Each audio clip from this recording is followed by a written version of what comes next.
Hello बच्चों, तो कैसे हैं आप सब। आशा करता हूं कि आप सब अच्छे होंगे।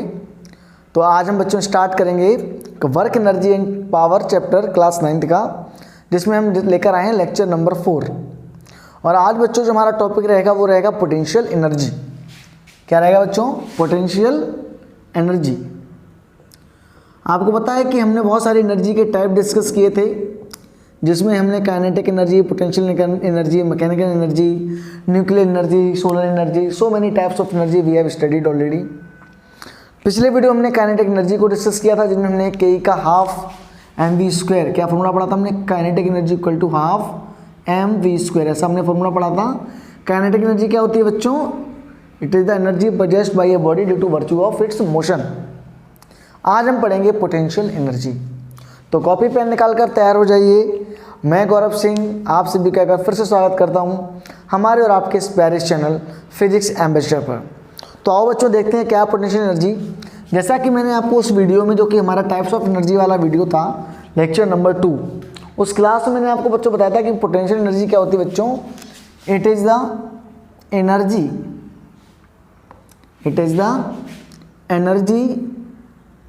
possessed by a body due to virtue of its position,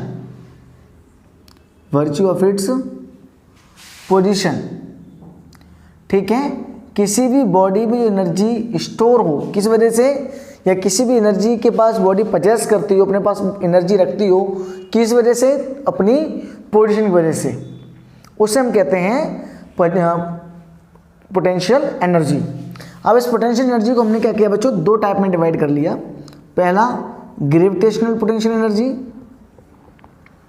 gravitational potential energy, और दूसरा हमने जो बच्चों टाइप लिया वो लिया इलास्टिक पोटेंशियल एनर्जी, ठीक है, इलास्टिक पोटेंशियल एनर्जी। अगर बच्चों हम पोटेंशियल एनर्जी के बारे में बात करें तो फिजिक्स में जो पोटेंशियल एनर्जी है, जो पोटेंशियल डिफाइंड है, वो डिफाइंड है दो पोजीशन के बीच का डिफरेंस। जैसे मान लो आपने एक स्प्रिंग ले ली, उस स्प्रिंग को एक नॉर्मल कंडीशन में रखा आपने, और जैसे आप उस स्प्रिंग को खींचते हो तो स्प्रिंग कोशिश करती है कि वापस जाए।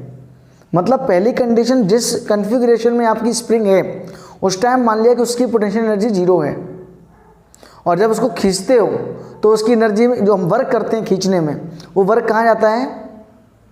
उसमें as a potential energy store हो जाता है, जो उसको वापस पीछे खींचने की कोशिश करता है। तो वही बात करते हैं कि पोटेंशियल एनर्जी क्या है? दो पोजीशन के बीच का डिफरेंस है। बाकी तो इसको ऐसे भी डिफाइन किया जाता है पोटेंशियल एनर्जी को कि चेंज इन पोटेंशियल एनर्जी होता है बच्चों negative of work done by external force. जब आप 11th क्लास में जाएंगे तो वहाँ आपको मिलेगा ये वाला टर्म कि पोटेंशियल एनर्जी क्या है बच्चों? चेंज इन पोटेंशियल होता है क्या? Negative of work done by external force. कोई भी बॉडी है, उस पर एक्सटर्नल फोर्स के द्वारा जितना काम किया गया वही क्या होती है? Potential energy. अब शुरुआत में पोटेंशियल एनर्जी कितनी होगी? 0, और मैं उस पर वर्क करके उसको क्या कर दूं? उसकी कॉन्फ़िगरेशन को चेंज कर दूं। जैसे स्प्रिंग थी, स्प्रिंग में मैंने वर्क किया, उसकी कॉन्फ़िगरेशन चेंज हुई, तो हमने क्या किया? जो हमने वर्क किया वो वर्क कहाँ गया? पोटेंशियल एनर्जी में स्टोर हो गया, ठीक है। और वो पोटेंशियल एनर्जी कितनी है? Negative of work done. मतलब जो वर्क डन करोगे एक्सटर्नल फोर्स के द्वारा, जो भी एक्सटर्नल फोर्स है, एक्सटर्नल फोर्स हमने काम किया तो हम क्या हुए स्प्रिंग के लिए? External force. तो एक्सटर्नल फोर्स जो भी काम करेगा स्प्रिंग पे, उसका नेगेटिव किसके बराबर होता है? पोटेंशियल एनर्जी के। अभी थोड़ी देर में आपको ये बात और अच्छे से क्लियर हो जाएगी।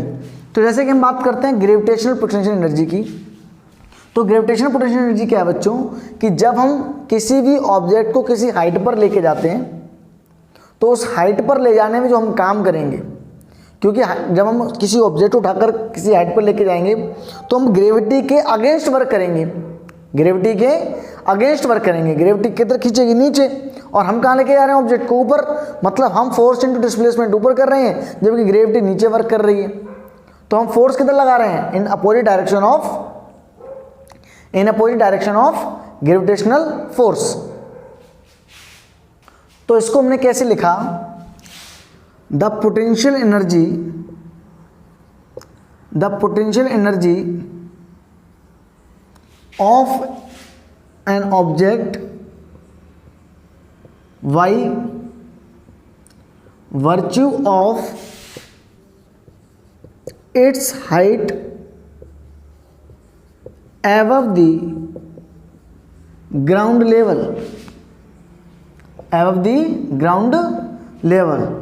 ठीक है। किसी भी ऑब्जेक्ट की जो हाइट है ग्राउंड लेवल से ऊपर, उस टाइम जब किसी भी ऑब्जेक्ट को हम ग्राउंड लेवल से ऊपर उठा के लेके, तो उसके अंदर क्या हुआ, एक एनर्जी स्टोर हो गई उसकी पोजीशन में चेंज आने की वजह से। उस एनर्जी को हमने क्या किया, ग्रेविटेशनल पोटेंशियल एनर्जी, क्योंकि वर्क किसके अगेंस्ट किया गया यहाँ पर, ग्रेविटी के अगेंस्ट वर्क किया गया। ग्रेविटेशनल फोर्स नीचे लग रहा था, हम उसको ऊपर लेके गए तो हमने वर्क किया, वो वर्क कहाँ गया, एज ए पोटेंशियल एनर्जी उस बॉडी में स्टोर हो गया। उसके नीचे खड़े होकर देख लो तो हो सकता है आपको एहसास हो जाए कि पोटेंशियल एनर्जी जो है उसके अंदर स्टोर है। ठीक है, बात करते हैं इलास्टिक एनर्जी की। तो इसकी डेफिनेशन लिखी the potential energy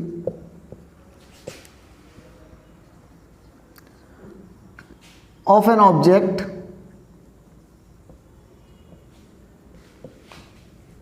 due to virtue of its configuration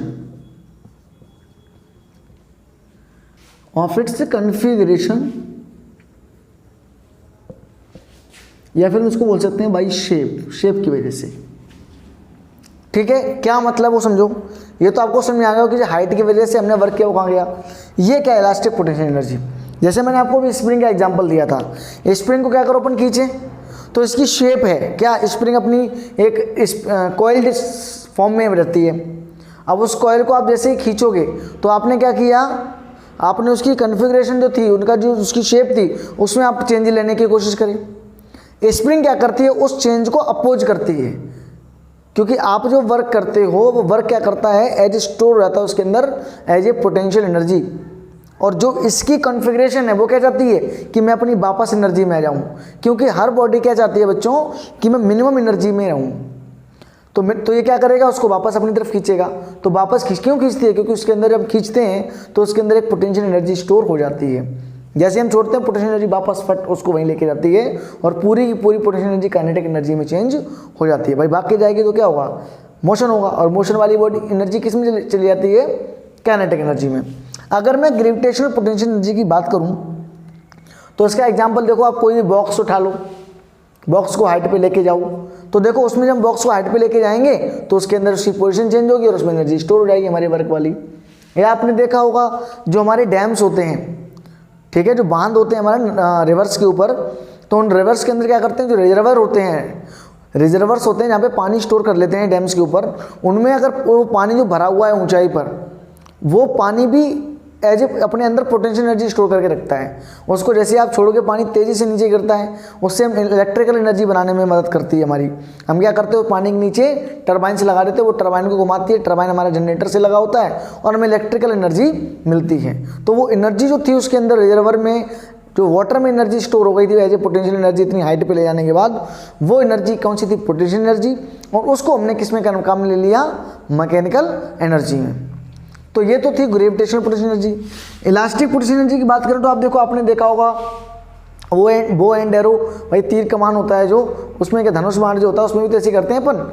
जो अपना धनुष होता है उसके अंदर एक स्ट्रिंग लगी होती है, उसमें हम क्या करते हैं, उस एरो को रखते हैं और एरो को ऐसे खींचते हैं। जब हम एरो को खींचते हैं तो क्या हुआ, पहले वो नॉर्मल पोजीशन में था, जब हमने उसको खींचना स्टार्ट किया तो हमने जो खींचने में वर्क किया, जो पुल में जो वर्क किया हमने, वो वर्क कहाँ गया, वो एज ए पोटेंशियल एनर्जी उसके अंदर स्टोर हो गया। जैसे हम छोड़ते हैं वो एनर्जी क्या करती है, मिनिमम होने की कोशिश करती है।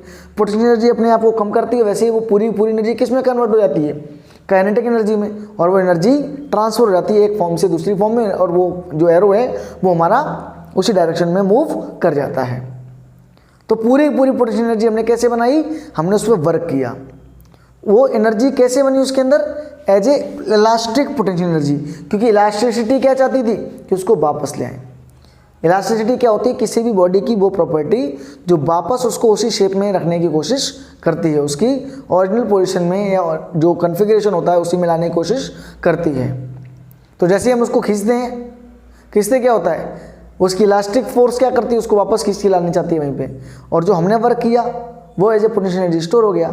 जैसे इलास्टिसिटी वापस लाएगी तो इलास्टिक पोटेंशियल एनर्जी बोलते हैं, क्योंकि वो इलास्टिक उसकी कन्फिगरेशन में चेंज कर देता है मैंने खींचने की वजह से।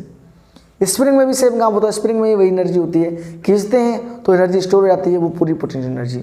यानी कन्फिगरेशन में चेंज आने की वजह से या शेप में चेंज आने की वजह से क्या होता है, जो एनर्जी स्टोर हो जाती है वो भी क्या होती है, इलास्टिक पोटेंशियल एनर्जी। या किसी बॉडी की शेप की वजह से जो एनर्जी होती है उसे हम कहते हैं इलास्टिक पोटेंशियल एनर्जी। क्लियर है बात।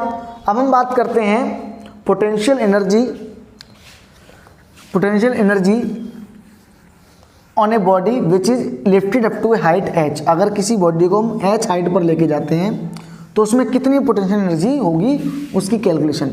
वैसे तो इसकी कैलकुलेशन हम कर चुके हैं, आपको याद होगा कि हमने वर्क में एक वर्क डन अगेंस्ट ग्रेविटी का एक एक्सप्रेशन निकाला था, जहाँ हमने पढ़ा था वर्क डन अगेंस्ट ग्रेविटी का फॉर्मूला होता है, वर्क डन अगेंस्ट ग्रेविटी होता है फॉर्मूला mgh। तो इस पर बेसिकली वही आने वाला है। तो हम क्या लिखेंगे, potential energy in a body which is lifted, which is situated, या कुछ भी लिख सकते हैं, lifted at height h above ground level.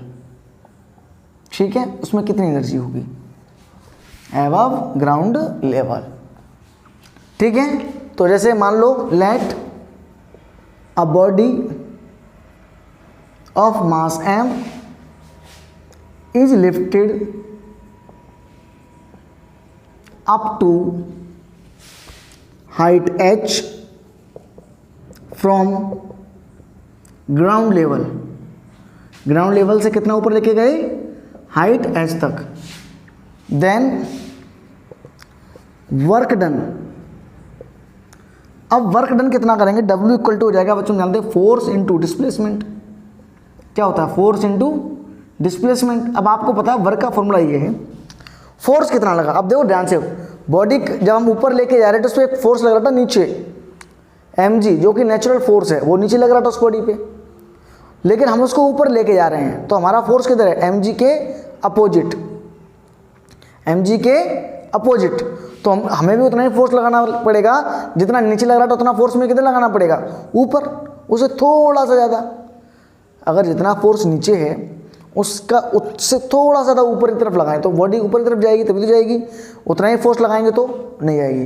तो थोड़ा सा ज़्यादा फोर्स हम करीब mg मान लेते हैं। नीचे फोर्स क्या लगता है, वेट। और नीचे फोर्स क्या लगता है, वेट भी तो फोर्स होता है। mg हमने पढ़ रखा है, वेट क्या है, फोर्स। वेट क्या है, फोर्स। हमने इसकी डेफिनेशन क्या लिखी थी वेट की, it is the force by which A mass is attracted towards the centre of the earth. यही लिखा था हमने। तो वेट ही फोर्स है, तो हम क्या लिखेंगे, weight work is equal to mg, और डिस्प्लेसमेंट हम कितना कर रहे हैं, ऊपर की तरफ h। तो हमें यहाँ से वर्क मिला था बच्चों mgh, और ये पूरा का पूरा work, this work done is stored in object as potential energy।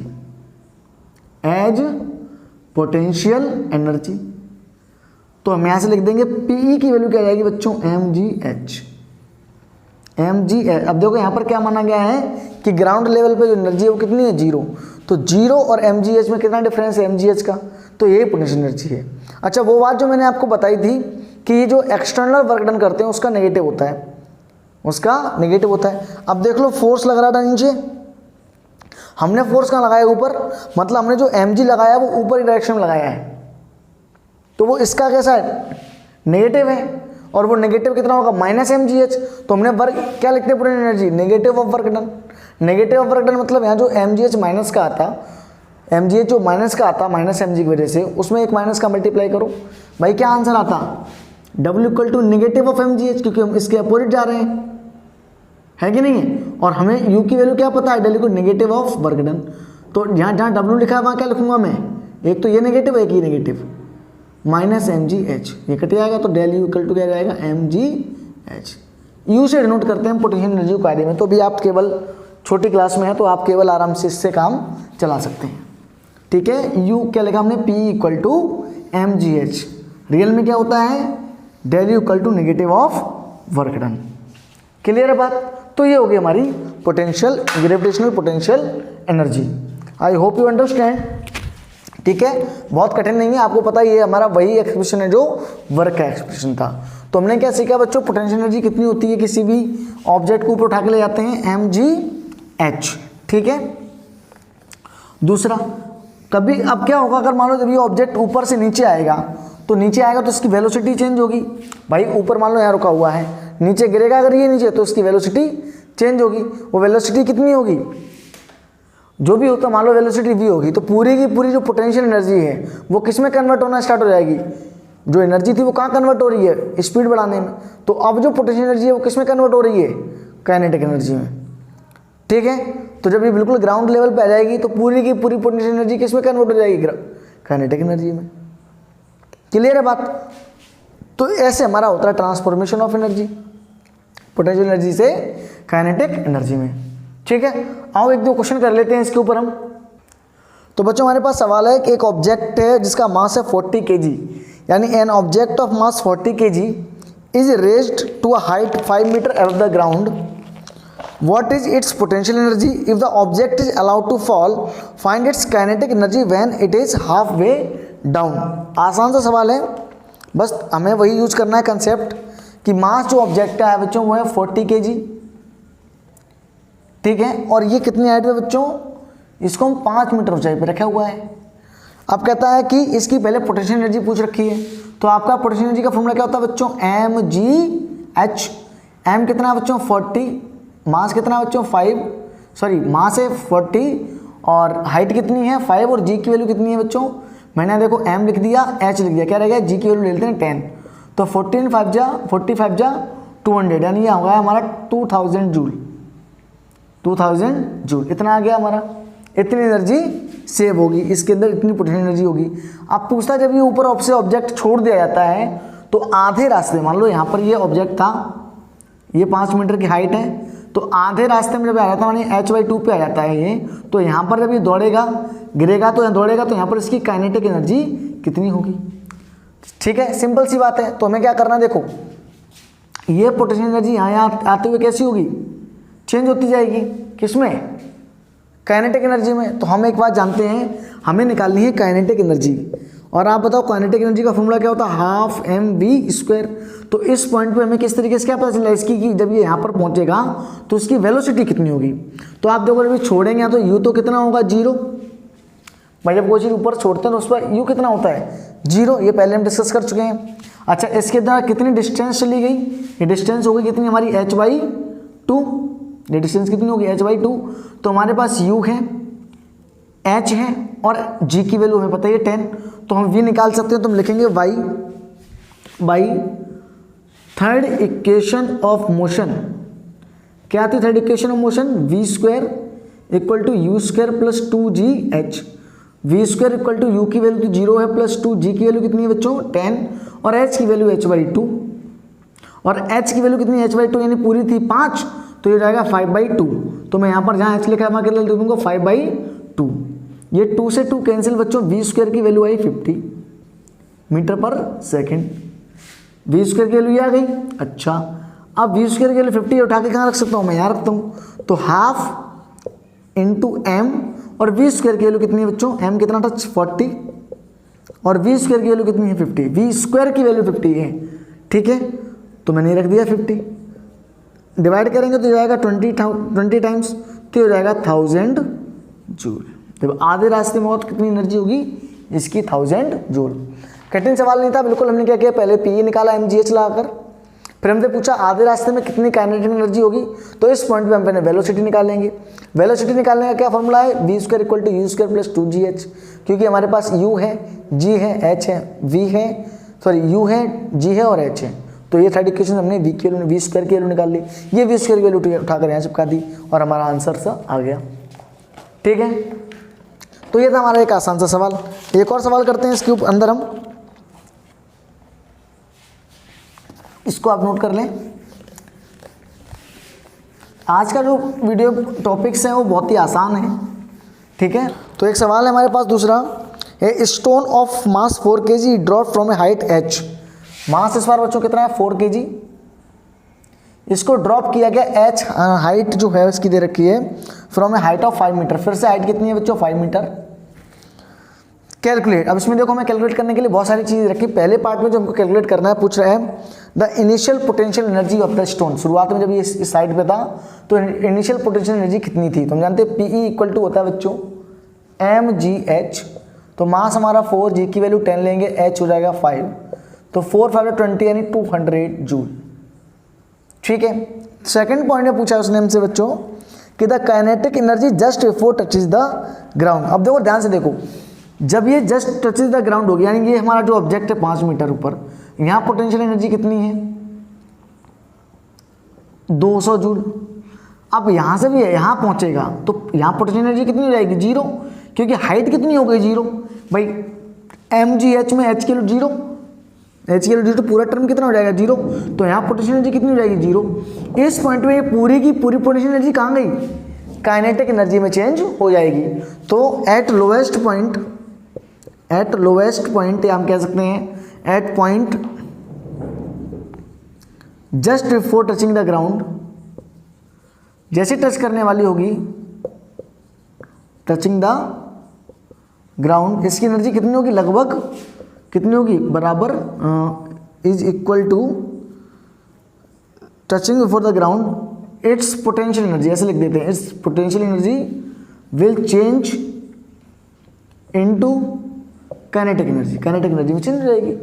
अब ये काइनेटिक एनर्जी चेंज हो तो कितनी हो जाएगी, के कितनी हो जाएगी बच्चों, के की वैल्यू कितनी 200 जूल, 200 जूल पूरी की पूरी चेंज हो गई 200 जूल। किस में आ गई ये, काइनेटिक एनर्जी में। कौन सी एनर्जी थी, पोटेंशियल एनर्जी, पूरी एनर्जी चेंज हो गई। ठीक है, और थर्ड पार्ट में पूछता है कि जब यहाँ पहुँचने वाला था, मतलब just reaching for the ground, या लास्ट पॉइंट पे बताओ उस टाइम इसकी वेलोसिटी कितनी थी। थर्ड पार्ट में कहता है कि वेलोसिटी कितनी थी just before touching the ground. तो आप देख लो u कितना है हमारा यहाँ पर 0 है, हाइट कितनी है बच्चों 5 मीटर है। ठीक है, g की वैल्यू कितनी है हमें पता ही है बच्चों 10, हमें निकालनी है कितनी वैल्यू, तो v square equal to U square plus 2gh आपको पता ही है by third equation of motion. तो v की वैल्यू बच्चों कितनी है निकालनी है, u की वैल्यू कितनी है 0 प्लस 2, g की वैल्यू 10, h की वैल्यू 5, यानी v स्क्वायर इक्वल टू आ जाएगा बच्चों 2 10 जा 25 जा 100, यानी v की वैल्यू जो आ जाएगी बच्चों कितनी आएगी 10 मीटर पर सेकंड। यहाँ से स्क्वायर हटाएंगे तो अंडर रूट लग जाएगा, तो v की वैल्यू कितनी आएगी लोएस्ट पॉइंट के आसपास लगभग 10 मीटर पर सेकंड आएगी। ठीक है, नहीं तो आप एक काम और भी कर सकते थे, इसको हम और क्या कर सकते थे कि ये के दे रखा था, तो हम के क्या जानते हैं, के जानते हैं के किसके बराबर होता है हाफ mv के स्क्वायर के, है ना भाई। लास्ट पॉइंट पे पूछ रखा है तो यहाँ पर के कितना था 200 जूल। अच्छा के का फॉर्मूला हाफ mv, तो यहाँ पे के की वैल्यू 200, 1/2, मास कितना बच्चों 4 और v स्क्वायर हमको निकालना था। तो यहाँ से हम करते हैं 2 से गया 2 बार, 2 से 1 बार, 2 से ये 100 बार, तो फिर से हमारा आता 100 इक्वल टू वी स्क्वायर। इस स्क्वायर को हटाते तो v की वैल्यू यहाँ से भी हम 10 मीटर पर सेकंड स्क्वायर ऐसे भी निकाल सकते थे। That's not a big deal. Okay, तो इन दोनों तरीके से हम v की वैल्यू फाइंड आउट कर सकते थे, फाइनल वेलोसिटी निकाल सकते थे। ठीक है, एक सवाल और कर लेते हैं इसके साथ ही हम।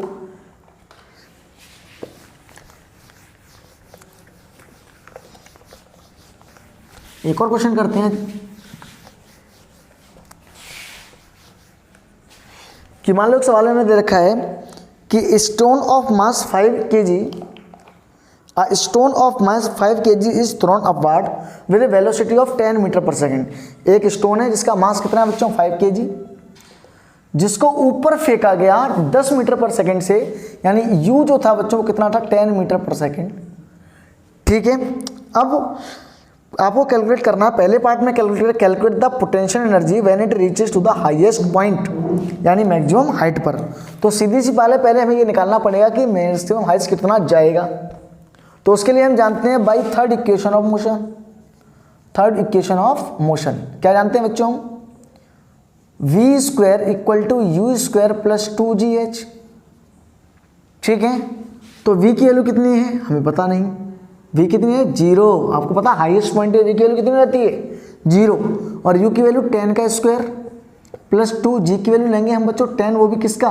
माइनस के, क्योंकि u ऊपर है और g नीचे, तो एक अपोजिट होगा, इंटू h निकालना है हमको। दिस इज 10 का स्क्वायर 100 माइनस 20h, इसको उधर लेके जाएंगे तो 20h इक्वल टू 100, तो ये काटेंगे तो उससे h बराबर कितना आ गया? 5 मीटर। ये तो गया h। p निकालनी है हमें, तो p इक्वल टू mgh, यानी m की वैल्यू कितनी है? 5, g की वैल्यू कितनी है? 10 और h की वैल्यू कितनी है हमारे पास? 5। तो ये हो गया 250 जूल। एक तरीका तो ये था। दूसरा तरीका हमारे पास क्या था? जब इसको फेंका गया तो उसकी काइनेटिक एनर्जी कितनी होगी? देखो ध्यान से मैं क्या बता रहा हूँ। जब इसको फेंका गया तो उसकी काइनेटिक एनर्जी कितनी होगी? Half mv square. तो हाफ मास इसका 5 और v स्क्वायर की वैल्यू कितनी है? v स्क्वायर की वैल्यू कितनी है भाई? 10 का स्क्वायर कर देंगे ना, तो 1/2 इंटू 5 इंटू 10 का स्क्वायर 100, काटेंगे बच्चों तो ये 50 आ जाएगा और आंसर आ जाएगा 250 जूल। क्या ये काइनेटिक एनर्जी है? ये काइनेटिक एनर्जी पूरी की पूरी किस में चली जाएगी? हाईएस्ट पॉइंट पे, पोटेंशियल पे, क्योंकि हाईएस्ट पॉइंट पे पहुंचेगी तो क्या जीरो हो जाएगा? v0 होता है, इसका मतलब काइनेटिक एनर्जी खत्म। काइनेटिक एनर्जी खत्म मतलब ये बाकी एनर्जी कहीं कहाँ? पोटेंशियल एनर्जी में स्टोर हो गई। तो हम ये भी कह सकते हैं कि ये जो एनर्जी है पूरी पूरी किस में चली जाएगी? पोटेंशियल एनर्जी में। ऐसे भी कर सकते थे कि हम सबसे नीचे काइनेटिक एनर्जी को कैलकुलेट कर लेते इस तरीके से और फिर उसको कहते थे ये पूरी एनर्जी पोटेंशियल एनर्जी में कन्वर्ट हो जाएगी। ठीक है, अब इसी के सेकंड पार्ट में हमसे एक सवाल पूछा है बच्चों कि calculate the maximum height attend bye it. तो मैक्सिमम हाइट हम निकाल चुके हैं। ठीक है, मैक्सिमम हाइट निकाल सकते कितनी है? 5 मीटर। इस तरीके से दोनों सवाल हो गए। अगर आपको अलग केवल ये हाइट नहीं पूछा तो आप इस तरीके से पी निकाल सकते थे। हाइट पूछे तो हमने क्या किया? एक ही बार में दोनों सॉल्व कर दी। देखो आप हाइट निकल चुकी है, तो हमें बार बार इसको करने की जरूरत नहीं है। तो ये तो एक दो ठीक से सवाल जो कि हमें आने चाहिए, और बाकी आप अपनी टेक्स्ट बुक के क्वेश्चंस को सॉल्व करिए। ठीक है, एनर्जी से रिलेटेड सवालों को, कुछ सवाल जो हमने डिस्कस किए। इसके अलावा अगली वीडियो जो हमारी आएगी तो उसमें हम डिस्कस करेंगे law of conservation of energy. और कोई जब बॉडी फ्री फॉल करती है तो उसकी जो एनर्जी होती है वो पूरे रास्ते कैसी रहती है? कंजर्व रहती है। कौन सी एनर्जी? Mechanical energy. यानी किसी भी फ्रीली फॉलिंग बॉडी की मैकेनिकल एनर्जी कंजर्व रहती है। इसको हम डिस्कस करेंगे, साथ ही डिस्कस करेंगे law of conservation of energy. तो तब तक पढ़ते रहिए, एंजॉय करिए। All the very best. और अगर आपको मेरी वीडियो अच्छी लगी हो तो चैनल को सब्सक्राइब जरूर करें। और हाँ, कोरोना पीरियड है तो प्लीज़ घर पर रहें, सुरक्षित रहें और पढ़ते रहें। Thank you.